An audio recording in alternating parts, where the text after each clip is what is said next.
요한복음 13장 36절에서 38절 말씀까지를 통해서 주여 어디로 가시나이까 라는 제목으로 함께 말씀을 나누려고 합니다. 지난주 수요일 날에도 이 말씀 본문 가지고 말씀을 전했죠. 지난주에 말씀을 전하면서 그 얘기를 했습니다. 이게 주여 어디로 가시나이까 이 말을 이제 듣게 되면은 떠오르는 단어가 라틴어가 있다는 거죠. 코바디스 도미네, 주여 어디로 가시나이까. 이거는 그 생케비치라는 폴란드 노벨상 수상자가 코바디스라는 그 소설 제목으로 써서 유명해졌던 말이기도 합니다. 영화도 되었죠. 근데 그 내용에서 보면은 성경의 내용은 아닌데 베드로가 로마를 이제 박해를 피해서 로마를 빠져나올 때 예수님을 만난다는 그런 내용입니다. 그리고 그 예수님을 향해서 묻죠. 코바디스 도미네, 주님 주여 어디로 가십니까? 라고 얘기했을 때 예수님께서 그렇게 말씀하시죠. 네가 지금 도망쳐 나오는 그 로마로, 네가 버리고 간 그 로마로 내가 돌아가서 다시 십자가를 지기 위해 간다 라고 하시면서 베드로를 지나서 로마를 향해 가는 그런 환상을 보게 되죠. 그래서 그 자리에 무릎 꿇고 한참 넋을 잃고 있다가 나중에 정신을 차린 다음에 터벅터벅 다시 로마로 향해서 베드로는 발걸음 옮기고 그곳에서 사역을 하다가 십자가형으로 달려 죽게 되는데 십자가도 예수님이 지신 모습으로 갈 수 없다. 그래서 거꾸로 된 십자가에서 그렇게 순교한다는 그런 내용의 소설입니다. 이 내용에 있는 것처럼 베드로가 예수님을 향해서 주님 어디로 가십니까? 오늘 본문의 내용을 보면은 이제 예수님께서 십자가에 달리시기 전 예수님께서 내가 이제 곧 죽는다. 너희를 떠날 것이다. 이런 얘기를 했을 때 베드로가 묻죠. 주여 어디로 가십니까? 이렇게 물었던 물음, 우리는 이 물음을 저와 여러분들도 동일하게 예수님께 물으며 가셔야 된다는 겁니다. 근데 우리는 그 물음을 묻는 게 아니라 뭘 묻습니까? 주님 어디로 가십니까가 아니라 주님 내가 어디로 가야 됩니까? 이거 묻는 거예요. 주님 내가 어디로 가야 귀인을 만나며 내가 어디로 가야 대박이 나며 내가 어디로 가야 건강을 얻을 수 있습니까? 이렇게들 묻는다는 것이죠. 그러나 저와 여러분들이 주님을 믿는 사람들이 한다면, 주님을 따르는 사람이라 한다면은 우리는 늘 그 질문을 하셔야 된다는 거예요. 그 질문은 왜 하셔야 되냐면요. 예수님께서 이미 우리들에게 말씀을 하셨습니다. 뭐라고 말씀하셨냐면은 이 세상을 십자가에서 부활하신 이후에 이제 우리를 이제 떠나가실 때 예수님께서 뭐라고 말씀하시냐면은 그 제자들에게 너희는 모든 족속으로 제자를 삼아라 라고 말씀을 하셨습니다. 예수님께서 원하셨던 것, 주님께서 원하셨던 것은 뭐냐면 우리에게 부탁하셨던 게 뭐냐면은 모든 사람들, 너희를 말미암아서 모든 민족을 제자로 삼으라 이런 뜻이었어요. 너희들 포교해가지고 교회를 크게 키워라. 너희들 전도해가지고 교인수를 많게 만들어라. 이런 게 아니었었어요. 너희들 교회를 믿어가지고 장로교, 감리교, 성결교를 지어서 순복음을 만들어가지고 교회를 종류대로 만들어라. 이런 얘기도 아니셨어요. 뭐라고 말씀하셨냐면은 모든 족속으로 제자를 삼아라. 그 제자들에게 부탁했던 말씀이 그 말씀이시거든요. 그럼 제자라는 건 뭡니까? 제자라는 것은 한마디로 얘기하면은 스승을 따르는 사람들이에요. 스승이 무엇은 어떤 생각을 하는지, 스승이 어떤 말을 하는지, 스승이 어떤 그 행동을 하는지를 보고 따라가는 게 제자인 거거든요. 그러면 예수님을 따라야 된다는 얘기입니다. 우리가 예수님께 우리의 스승 되신 예수님이 어떤 생각을 하고 계시는지, 어떤 말씀을 하고 있는지, 어떤 행동을 하고 있는지를 저와 여러분들은 보고 따라가야 되는 거예요. 그러니까 우리는 관심을 가져야 될 게 뭐냐면은 주님 내가 어디로 가야 됩니까? 가 아니라 주님 어디로 가십니까? 물어야 되는 거예요. 그럼 내가 어디로 갈 줄 알게 되는 거예요. 왜냐하면 우리가 따라가야 될 분이 누구라고요? 예수님이니까. 그래서 예수님이 어디로 가시는지 늘 물어야 된다는 겁니다. 그리고 늘 그분을 따라가야 되는 거예요. 왜 따라가야 된다고 그랬습니까? 예수님은 뭐라고요? 내가 곧 길이요 진리요 생명이니 나로 말미암지 않고는 아버지께로 올 자가 없느니라. 예수님만이 구원이시기 때문에, 예수님을 떠나서는 구원이 없기 때문에 예수님을 따라가야 되는 거예요. 저와 여러분들이 예수님을 믿는 이유가 뭐예요? 구원받기 위해서 아닙니까? 어떤 분들은 복받기 위해서, 문제 해결받기 위해서 뭐 이렇게 하시는 분들도 있는데 그것도 일종의 구원이긴 해요.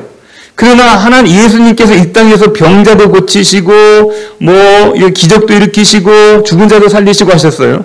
근데 그런 것들의 최종적인 목적이 뭐였죠? 복음을 증거하기 위해서. 할렐루야. 하나님 나라를 증거하기 위해서 그러신 거거든요. 그렇다면은 우리가 주님을 믿는 가장 큰 이유는 뭐냐면은 여러 개인적인 이유도 있을 수 있지만은 가장 큰 이유, 하나님이 우리에게 오신, 예수님이 우리에게 오신 이유도 뭐냐면은 저와 여러분들을 구원하시기 위해서. 근데 그 구원은 어디를 통해서 갈 수 있다고요? 예수 그리스도를 따라갈 때에 될 수 있다는 겁니다. 예수 그리스도를 믿고 따라갈 때에 될 수 있기 때문에 우리 예수님을 따라가야 되는 거예요.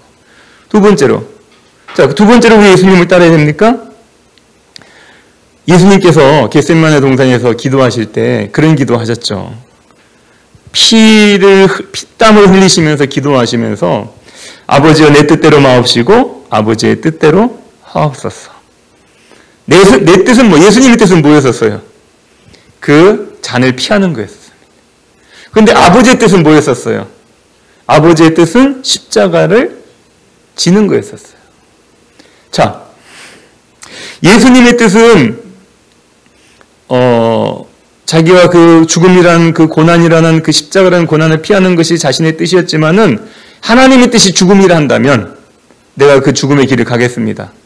그렇게 고백을 하잖아요. 그리고 그렇게 하나님의 응답을 받은 다음에는 더 이상 피할 길을 달라고 얘기하지 않았어요.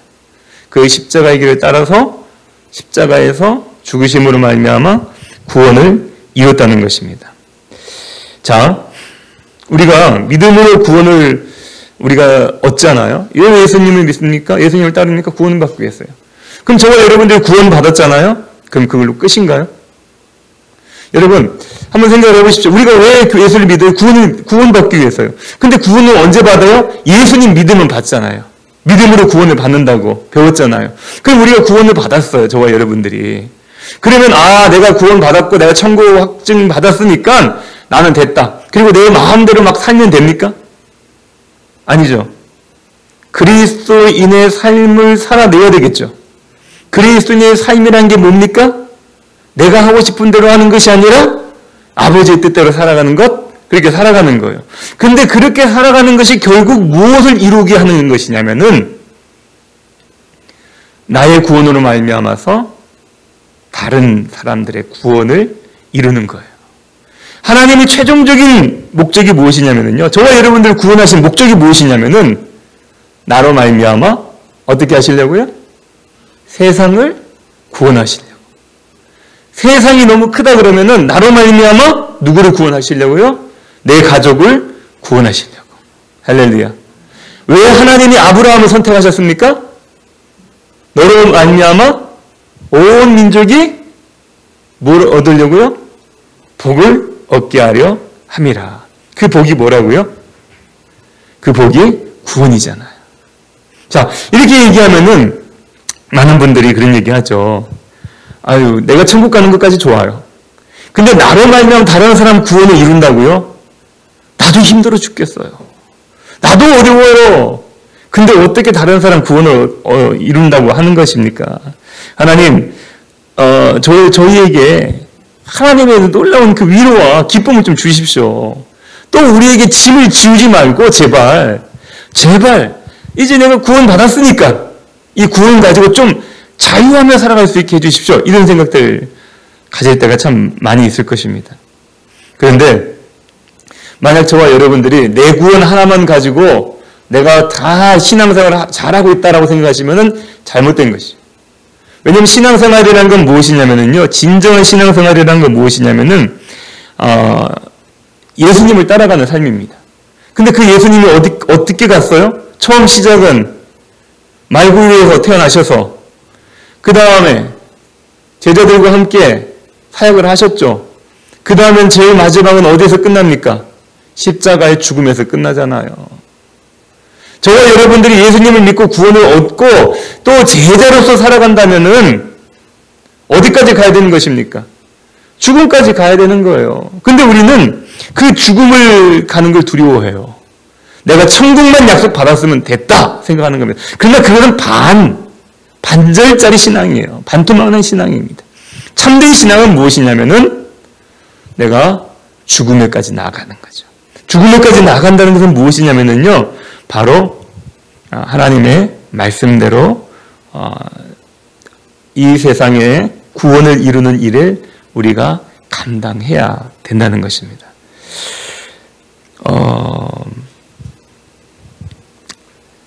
많은 분들이 우리가 살아가는 삶 가운데서 그러면은 기독교는 날마다 그 고난만 당하면 살아야 됩니까? 이런 얘기 하실 수 있어요. 아니에요. 성경적인 것을 보면은요, 위로나 격려 이런 것들이 성경적인 내용입니다. 연약한 분들을 위로하고 또 지친 분들을 격려해드리고 또 치료하고 이런 일들이 성경적인 일이에요. 그런데 우리가 생각해야 될 것은 무엇이냐면요, 그것만 신앙의 다라고 생각하라는 거예요. 그것만.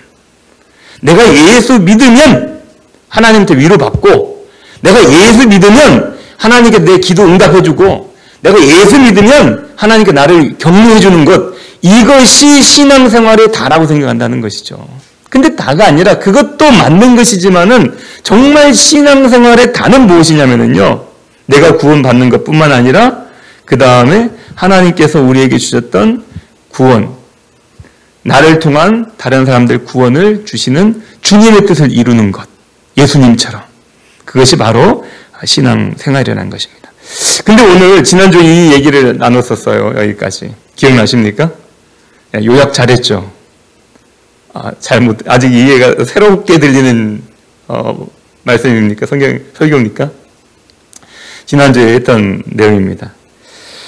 오늘 같이 나누려는 얘기는 뭐냐면요. 자, 이렇게 얘기가 되어집니다. 그런데 예수님께 베드로가 주님 어디로 가십니까? 이렇게 물어요. 그랬더니 예수님께서 하시는 말씀이 있어요. 뭐라고 얘기하시냐면은 우리 36절 같이 한번 읽어볼까요? 36절 같이 읽습니다. 시작. 시몬 베드로가 이르되 주여 어디로 가시나이까? 예수께서 대답하시되 내가 가는 곳에 내가 지금은 따라올 수 없으나 후에는 따라오리라. 37절이요. 베드로가 지금은 어찌하여 따라갈 수 없나이까? 주를 위하여 내 목숨을 버리겠나이다. 38절까지 다 읽죠. 예수께서 대답하시되 내가 나를 위하여 내 목숨을 버리겠느냐? 내가 진실로 닭 울기 전에 내가 3번 나를 부인하리라. 아멘. 아멘. 자, 오늘 재밌는 것은 오늘 같이 나누는 얘기는 뭐냐면은 베드로가 예수님께 얘기하는 거예요. 어디로 가십니까? 이렇게 물었던 것은 뭐냐면은 예수님 가는데 나도 따라가겠습니다. 이런 의미가 담겨져 있었던 것이죠.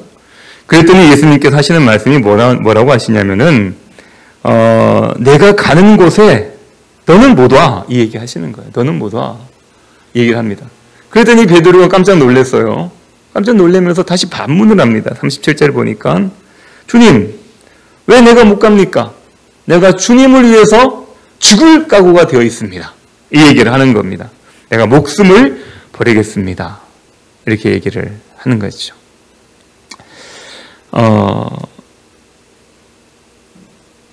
왜 예수님께서는 이 베드로가 지금 자기가 죽으면서까지, 목숨을 내어놓으면서까지 예수님을 따라갔다고 얘기를 하는데 예수님이 왜 안 된다고 그랬을까요? 그건 뭐 때문에 그러냐면요.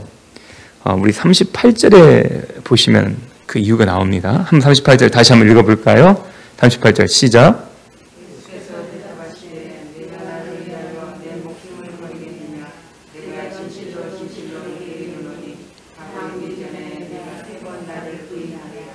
아멘.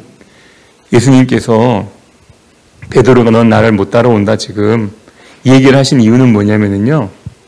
38절에 보니까 예수님께서 대답을 하시잖아요. 뭐라고 대답하시냐면 내가 나를 위하여 내 목숨을 버리겠느냐. 그 얘기 하시는 거예요.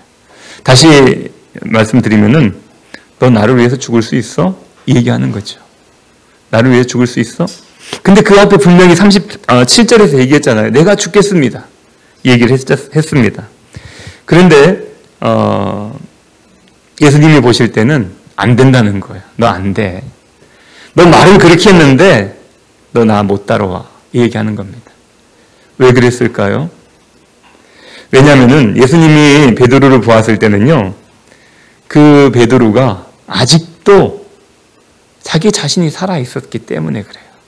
자기 자신이. 자아가 살아있었기 때문에 그렇습니다. 아마 그 베드로에게는 아마 자신감이 막 넘쳐났을 거예요. 그러니까 지금 이런 마지막 그 예수님과 그 마지막 밤을 보내는 그 과정 중에서 베드로가 이게 예수님께서 이렇게 내가 이제 곧 죽는다 이런 얘기하니까 다들 숙연해져 있을 거 아니겠습니까? 근데 그때 베드로가 이 얘기하는 거죠. 주님 어디로 가십니까? 내가 주님을 따라가겠습니다. 내 목숨까지도 내놓겠습니다. 이 얘기의 배경은 뭐냐면은 베드로는 제자들 중에서 수제자 아니겠습니까? 그러니 자기가 이 타임에 가만히 있으면은 안 되겠다 생각이 들었을 거예요. 그래서 이 타임에 내가 수제자 정도 됐다면은 이렇게 치고 나가가지고 내가 수제자로서 예수님을 따라간다고 얘기해야지, 말씀드려야지 이 생각이 들었을 거라는 것이죠. 그걸 어떻게 알 수 있냐면 마태복음 26장에 보시면은요. 이 사건에 대해서 또 다른 기록이 되어 있는데 뭐라고 얘기했냐면은 이렇게 얘기합니다.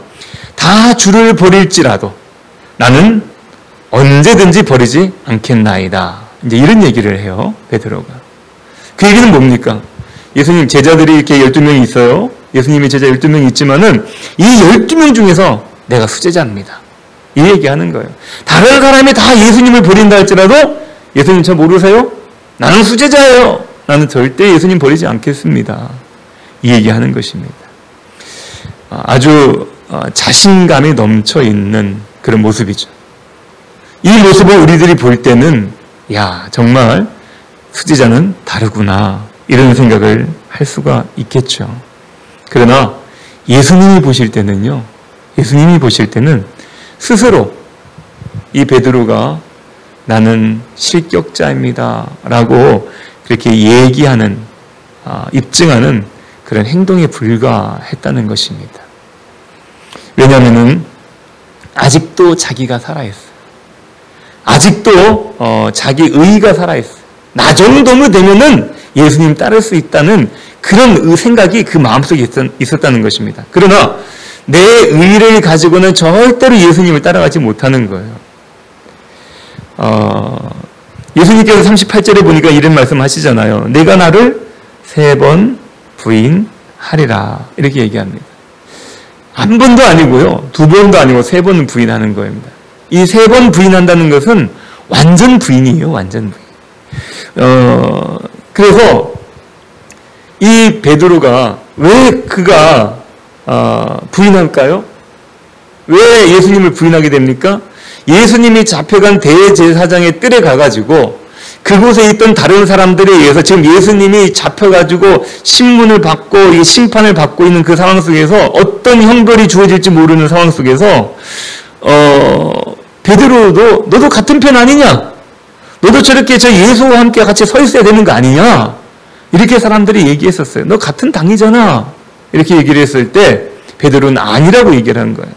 그리고 마지막 때는 뭐라고 이 3번째 부인할 때는 뭐라고 부인했습니까?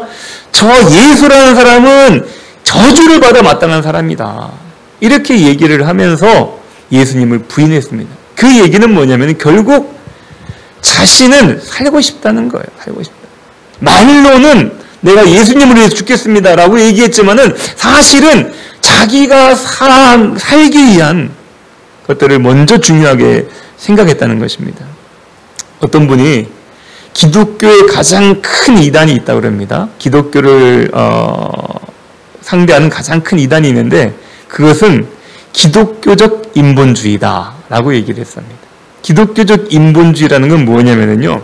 하나님도 믿어요. 예수님도 믿어요. 다 믿는데 어떤 것을 주장하냐면요. 하나님을 위해 내가 무언가를 할 수 있다고 생각하는 마음이 자신에게 있는 거예요. 그러니까 이런 겁니다. 내가 하나님을 위해서 내 좋은 머리를 가지고 하나님을 더 기쁘게 할 수 있어. 뭐 이런 거죠. 내가 사회적으로 쌓아놓았던 화려한 나의 경력을 이용해서 예수님을 더 잘되게 할 수 있어. 내가 예수님을 잘되게 하기 위해서 내가 이런 일도 할 수 있어. 이런 생각들을 가지고 있는 사람들이 바로 기독교적 인본주의라는 거예요. 내가 이런 걸 가지고 있으니 하나님 기뻐하실 거야. 내가 이런 일도 할 수 있으니까 하나님 기뻐하실 거야. 이렇게 얘기하는 것이죠.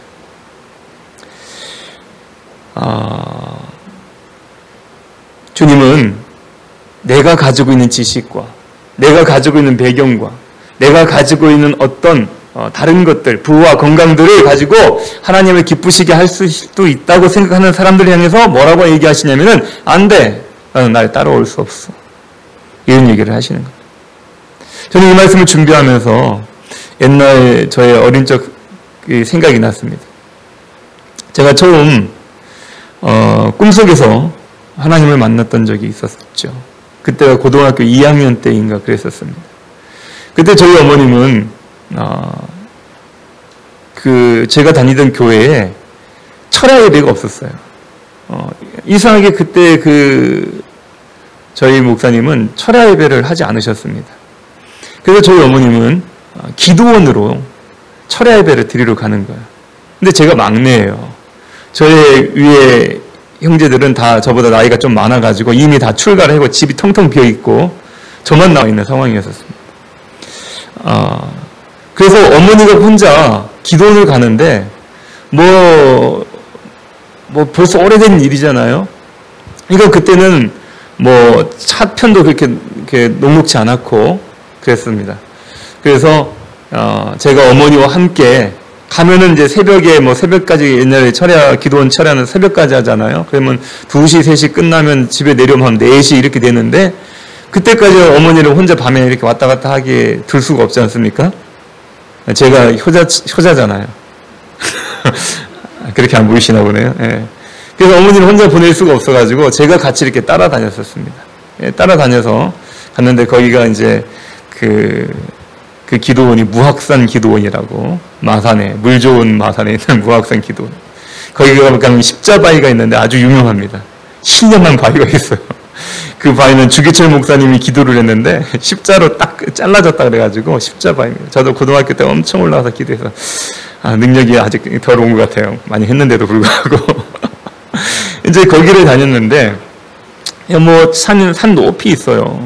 근데 이렇게 가면은 이제 집회가 끝나고 나면 다른 교회들 차량 타면은 그 사이에 끼어가지고 조금 태워주세요 막 이래가지고 밑에까지 타고 내려와가지고 버스나 택시를 타고 이렇게 오곤 했었는데 그때 항상 부흥 강사님들이 기도원의 강사님들 하셨던 얘기가 뭐냐면은 그렇게 설교를 하셨었거든요.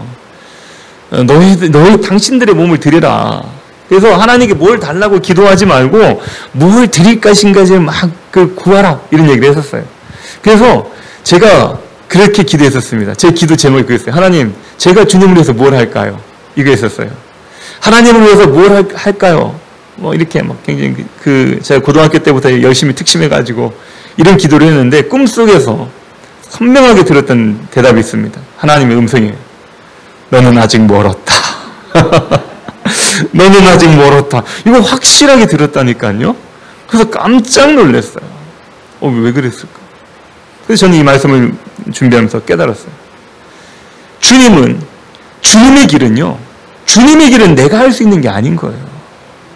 주님의 길은 내가 가지고 있는 지식이나 내가 가지고 있는 능력을 가지고 가는 게 아니더라는 거예요. 지금 이 베드로가 내가 예수님을 위해서 죽겠습니다. 나 정도면 죽을 수 있죠. 이렇게 생각했지만 그건 말뿐이었었어요. 그리고 나중에 언제 주님께서 제게 또 찾아오셨어요. 제가 군대를 제대하고 신학을 하고 군대를 제대하고 이제 신학의 길이라는 게 참 쉬운 길이 아니다. 나 같은 인간은 갈 수가 없겠구나. 나는 다른 걸 해야 되겠다 생각을 하고 이렇게 마음을 먹었던 그때 주님이 다시 저를 찾아오셨습니다. 찾아오셔서 그때 이런 말씀을 하셨어요.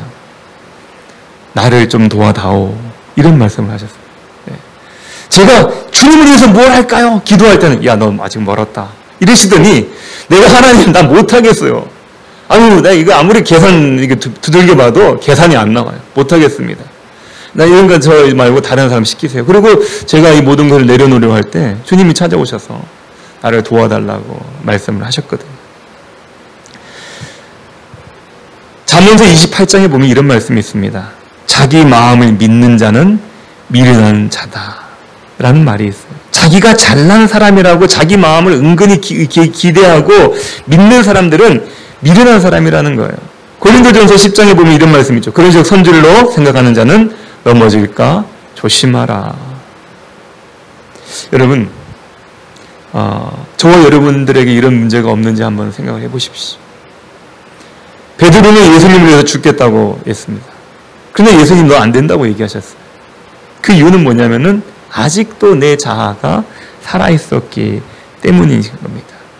오늘 저와 여러분들은요, 정말 예수님을 따라가셔야 돼요. 근데 예수님께서 베드로에게 넌 난 못 따라와 얘기하셨거든요. 저와 여러분들도 이제 주님 구원과 하나님의 뜻을 이루기 위해서 또 예수님이 우리를 부르신 대로 그 뒤를 따라가야 됩니다. 근데 따라가려고 하는데 저와 주님을 따라가는 것은 무엇으로 따라가려고 합니까? 내가 가지고 있는 지식이요? 내가 가지고 있는 재산이요? 내가 이제껏 행했던 어떤 업적들이요? 선행이요? 이것 가지고 주님의 길을 갈 수가 없는 거예요. 주님의 길은 언제 갈 수 있습니까? 내 자아가 죽어질 때. 내 힘으로 가는 것이 아니라 하나님의 은혜로 가야 되는 것이에요. 그런데 이 은혜라는 것은 언제 임하는 줄 아십니까? 내 자아가 깨어지고 내가 아무것도 할 수 없다는 것을 느꼈을 때, 그럼에도 불구하고 아무것도 할 수 없는 사람을 들어서 하나님의 일을 감당케 할 때, 아무것도 없는 사람들을 통해서 하나님의 영광을 나타낼 때, 약한 자를 들어 강한 자를 부끄럽게 할 때 우리는 하나님이 은혜구나 이걸 알게 되는 거예요. 그런데 내가 자아가 깨어지지 않으면은 내가 한 거예요. 내가 똑똑해서 한 거고 내가 힘이 있어서 한 거고, 이거 하나님의 은혜를 깨닫지 못하는 겁니다. 저와 여러분들은 은혜로 살아가는 거예요. 근데 그 은혜를 깨닫지 못하는 사람들은요, 내 힘으로 살아가는 거예요. 내 힘 가지고는 하나님을 따라갈 수가 없다는 것입니다. 자, 그런데 예수님께서 뭐라고 말씀하시냐면요, 우리 36절에 보니까 또 이렇게 말씀하세요. 내가 지금은 따라올 수 없으나 후에는 따라오리라. 예수님이 단서가 있어요. 너 지금 나 못 따라와. 너 아직 안 죽었잖아. 아직도 네 속에 네 욕심과 내 자만과 교만이 가득하잖아. 네가 무언가를 할 수 있다고 생각하잖아. 네 자신을 믿잖아. 이렇게 말씀하시면서 뭐라고 말씀하시냐면, 그런데 너 나중에는 나 따라올 수 있어. 이 말씀하시는 겁니다. 나중에는. 그 나중이 언제인지는 모르겠지만은 이 나중이 의미하는 후라는 것은, 이 후에는 나를 따라오리라 하신 이 말씀은 무엇이냐면은, 아까 말씀드렸죠? 예수님을 따라가는 사람은 뭐로 따라갑니까? 내 힘과 내 의로 따라가는 것이 아니라 은혜로 따라가는 거예요. 은혜로 따라가기 위해서는, 은혜를 깨닫기 위해서는 어떻게 되어야 된다고 그랬죠? 내 자아가 깨져야 돼요. 부서져야 돼요. 내 자아가 무너져 내려야 되는 것입니다. 근데 그 무너져 내리기는 과정이 너에게 있을 거야. 이 말씀 하시는 거예요. 후에는 시간적인 계산을 따라서 그 후회가 언젠지는 모르겠습니다. 그러나 예수님이 말씀하신 건 뭐냐면은, 넌 나 지금 못 따라오지만 내가 너를 반드시 깨어뜨려 줄게. 이 말씀이에요. 네가 만약 자신이 스스로 깨어지기를 거부한다면 내가 너를 깨트려 줄 거야. 이 말씀하신 겁니다. 결국 이 말씀대로 베드로는요, 그 자아가 산산이 깨어지는 그런 일들을 겪지 않습니까? 겟세마네 동산에서 잡혀가는 예수님을 두고 도망치는 그런 치욕을 당합니다. 그리고 그 대제사장의 뜰에서도 예수님을 모른다고 3번씩이나 부인합니다. 3번 부인하는 것은 아웃이에요. 아웃. 여러분 권투 아시죠? 권투에서 보면은요, 한 번 다운당하면 이렇게 세웁니다. 그리고 싸우겠다고 파이팅 하겠다고 이렇게 하면은 또 시켜요. 근데 또 하다 두 번째 또 다운되잖아요. 그럼 또 이렇게 세웁니다. 근데 세 번째 싸우다 다운당하잖아요. 그러면은 게임 끝내버립니다. 세 번 다운당한 사람은 도저히 이건 싸울 힘이 없다는 거예요. 마찬가지로요. 이 베드로도 예수님을 세 번씩이나 부인했으니 완전히 그의 존재는 산산이 깨어지고 만 것입니다. 그리고는 어떻게 됩니까? 이제 자기의 고향으로 돌아가서 고기를 잡는데 이제는 고기도 못 잡아요. 고기도 못 잡아요. 옛날에는 거기에서 잔뼈가 굵어가지고 그냥 그물만 들고 나가면은 고기를 잡아왔던 사람인데 그렇게 모든 자아가 깨어지고 아무것도 못하는 사람이 된 다음에 고기를 잡으러 갔는데 고기도 못 잡는 거예요. 그때 예수님이 그 베드로를 찾아오시지 않습니까? 그리고 묻습니다. 베드로야, 내가 나를 사랑하느냐? 옛날 같아서는 어땠을까요? 예수님, 내가 누구예요? 수제자 아닙니까? 주님 아직도 내가 주님을 사랑하는 거 모르십니까? 이렇게 막 허황되게 막 이렇게 얘기했을 거예요. 그런데 베드로가 뭐라 합니까? 주님, 주께서 아십니다. 뭐 이렇게 대답을 하는 거죠. 기독교적 인본주의자들은 하나님의 은혜를 깨닫지 못하고 자기 힘으로 신앙생활도 하고 교회 일도 하는 거예요. 그러다 보니까 어떻게 되냐면은 피곤해요. 지쳐요. 짜증이 납니다. 그리고 나중에는요, 화를 내기도 하고 분을 내기도 하고 막 싸움이 나기도 하는 것이죠. 그런데 은혜를 깨달은 사람들은요, 내 자아가 깨어져서 은혜를 깨달은 사람들은요, 정말 하나님의 놀라우신 일들을 보게 되는 것이죠. 힘없는 자가 놀라운 일들을 일으키는 것을 보게 되는 것입니다. 이렇게 자기의 모든 것이 송두리째 깨어져 버린 베드로를 향해서 예수님이 뭐라고 말씀하신 줄 아십니까? 요한복음 21장에서 나를 따르라. 지금 요한복음 13장에서는 내가 가는 곳 너 나 못 따라와 말씀하셨어요. 후에는 따라올 거야. 그런데 그 후회가 언제면 요한복음 21장이 되는 것입니다. 제자로서 수제자로서의 모든 자기의 것들을 다 내려놓고 내 힘으로 할 수 없다는 것을 깨달은 다음에 주님이 도와주시지 않으면 나는 고기까지도 못 잡아요 라고 고백할 때에 주님은 말씀하시기를 나를 따르라 라고 말씀하는 것입니다. 만약 우리가 우리의 자신의 자아를 주님 앞에 우리의 자아를 깨트리지 않는다면, 만약 주님 앞에 우리의 자신들을 죽여내놓지 않는다면 하나님께서 우리를 강제적으로 깨트리실 겁니다. 강제적으로. 왜냐하면은 신앙생활은 주님을 따라가는 것이고 주님의 뜻을 이루는 것이기 때문에 주님은 우리가 신앙생활하고 주님을 믿는다고 얘기하는 우리가 주님을 고백하는 우리들을 하나님을 그 길을 따라갈 수 있도록 만드시는 베드로가 그 대표적인 예입니다.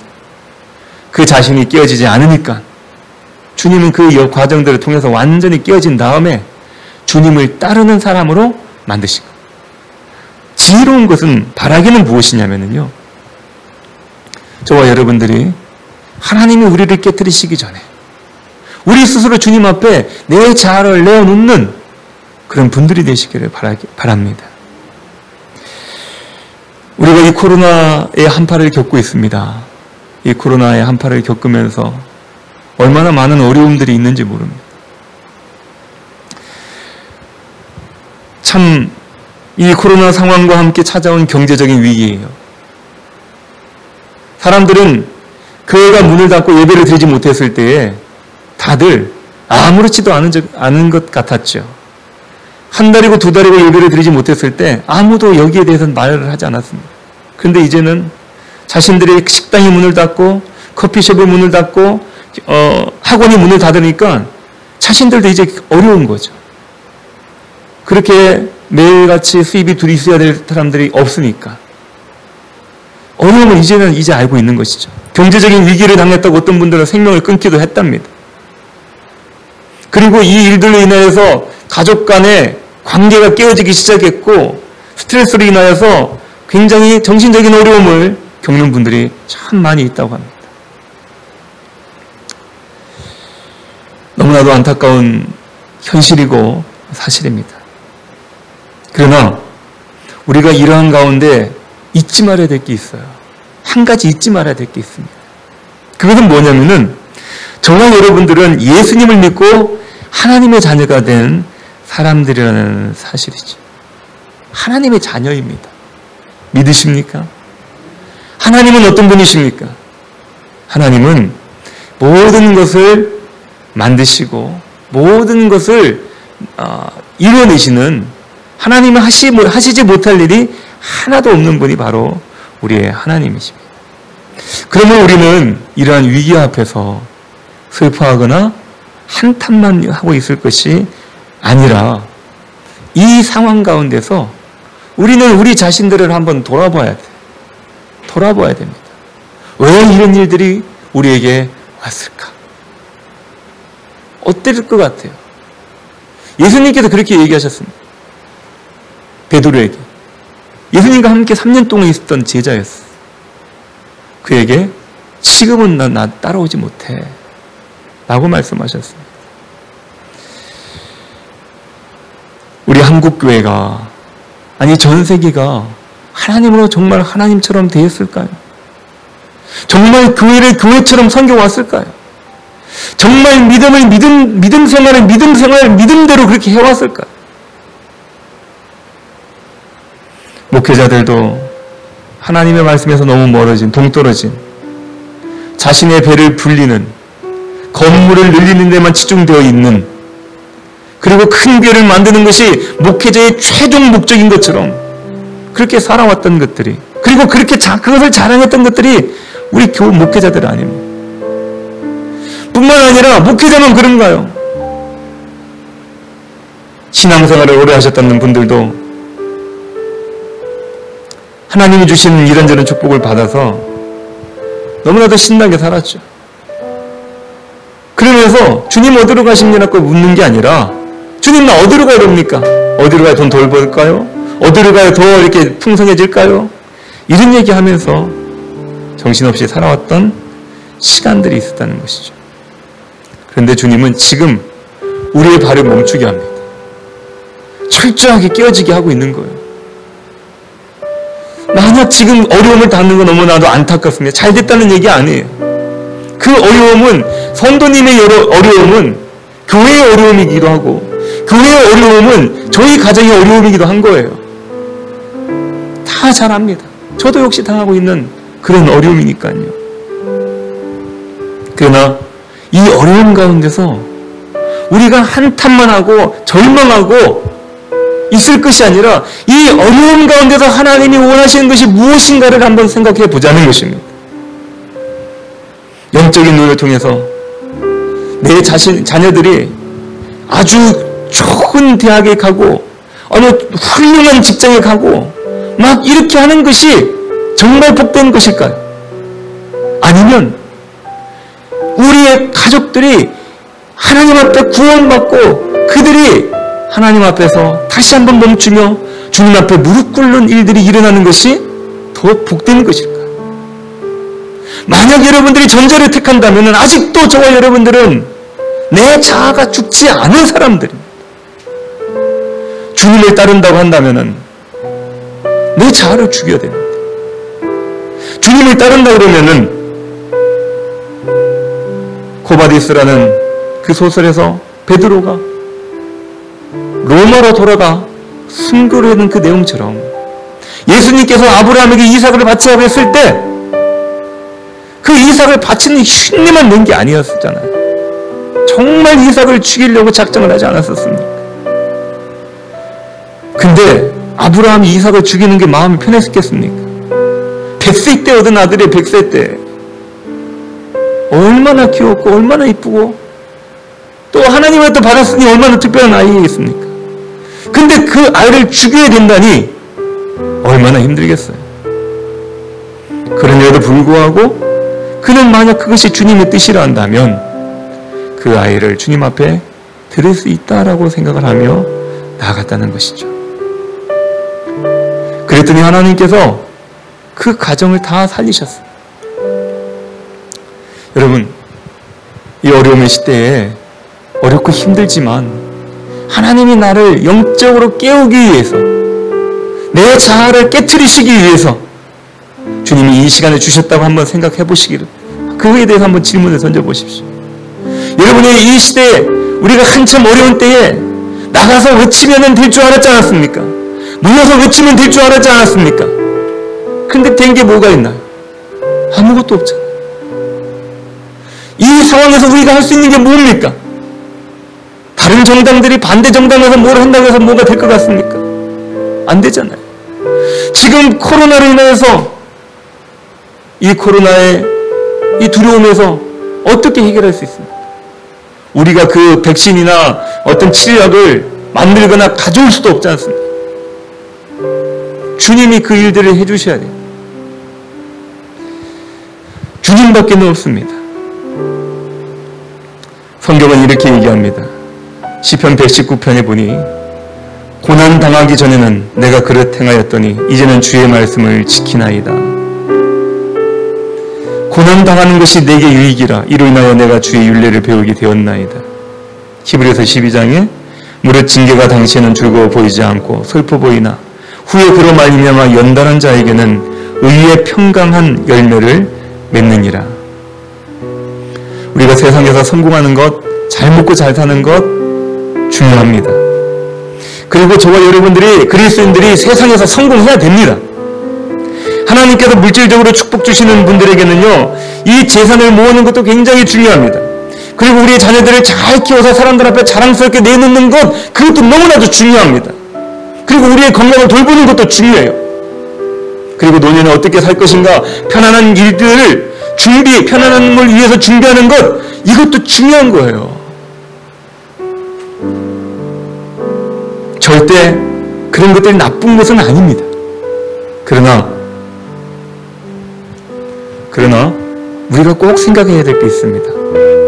그런 건 나쁜 건 아니지만은, 그러나 우리가 먼저 세상의 것들 가지고 즐거워하며 그것만 가진 것을 인하여서 기뻐하는 것이 아니라 우리가 가야 되는 곳이 있다는 거예요.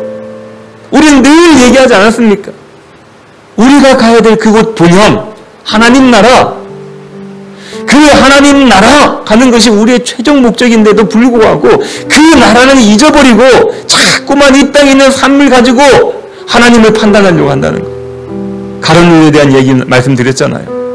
가룟 유다가 멸망자가 됐던 이유 중에 하나가 뭡니까? 모든 것들을, 예수님에 관한 것들을 다 돈으로 계산했습니다. 예수님께 들어가는 것들을 다 돈으로 계산하고 그걸로 하나님의 은혜를 생각하고 이걸로 하나님의 축복을 생각하고 그랬어. 그러나 어리석게 보였던 마리아의 그 기름을 주님은 귀하게 받으셨지 않습니까? 저와 여러분들, 하나님의 나라를 기억하십시오.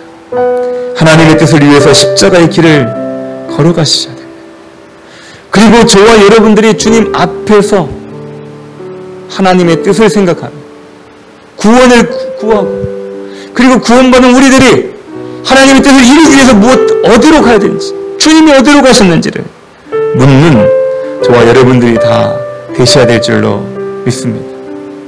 물론 우리가 주님을 따르겠다고 얘기했을 때 지금은 안 돼라고 얘기하시는 분들도 있을 거예요. 그러나 우리가 실망하지 않을 것은 반드시 주님은 우리로 하여금 주님을 따르게 하는, 나를 따르라고 말씀하시는 그때가 있을 것이라는 거죠.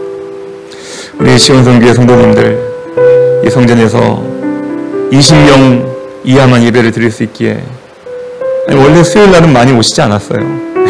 10명도 안 오셨었으니까. 수요일 날은 큰 문제가 없습니다. 그러나 지금 이런 시대이기에 제가 생각할 때는 모르겠어요. 곳곳에서 영상으로 예배를 드리고 있지 않을까. 그게 정상이라고 생각이 들거든요. 그럴 거라고 생각이 들어요. 어쨌든 이렇게 예배 드리시는 우리 시온성교회 성도님들이 이 어려운 시대에 낙심하지 말고, 절망하지 말고, 슬퍼하지 마시고, 주님의 우리에게 허락하신 이 시간을 정말 내 영이 새롭게 소생되어지는 그 기회로 삼으시고, 주님께서 나를 이끄시는 대로 살아갈 수 있는 하나님의 자녀가 되는 시간들이 되시길 바라겠습니다. 이 고난의 시간이 끝난 다음에 하나님께서 그래, 이제 나를 따르라 라고 말씀하시는 그 순간이 저와 여러분들에게 있기를 주님의 이름으로 축원드리겠습니다. 기도드립니다.